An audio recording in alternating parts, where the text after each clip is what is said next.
اس پہ کام شروع کیا تھا غالب کی شاعری پہ کہ اس میں جو روحانیت ہے غالب کی شاعری میں اس کو اجاگر کیا جائے. تو 1-2 پیجز میں نے لکھے تھے ابتدائی جب، تو میں پروفیسر صاحب کے پاس پہنچا اور میں نے ان سے درخواست کی کہ مجھ سے یہ دیکھیے اور مجھے گائیڈ کیجیے. الحمدللہ میں ہمیشہ گائیڈنس کا طالب رہا ہوں. میں نے بڑے بڑے آدمیوں کو دیکھا ہے، بڑے بڑے آدمیوں کو سنا ہے.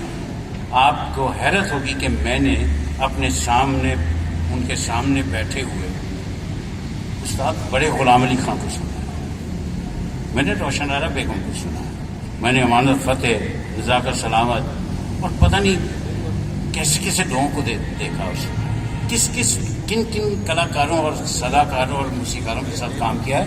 مثلاً آپ حیران ہوں گے کہ میں رفیع غزنوی کے ساتھ بھی کام کر چکا ہوں، میں دیبو بھٹاچاریہ کے ساتھ کام کر چکا ہوں، میں نثار بزمی صاحب سے اپنے 2 ڈراموں کے لیے میوزک لے چکا ہوں اور ایک ڈرامے میں تو انہوں نے پٹھ ہار کی بولیاں بھی گائیں میرے لیے.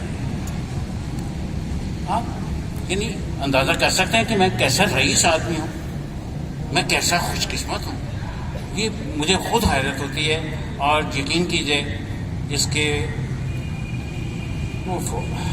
یہ بھی ہوتا ہے کہ اپنے وقت کے ضائع کرنے کا بھی افسوس ہوتا ہے. میں نے بہت وقت ضائع کیا. اللہ تعالیٰ مجھے معاف فرمائے. آپ بھی دعا کیجئے کہ اللہ تعالیٰ مجھے معاف فرما دے. وقت کو ضائع کرنا دنیا کی سب سے بڑی بربادی. شکریہ آپ کا بہت بہت.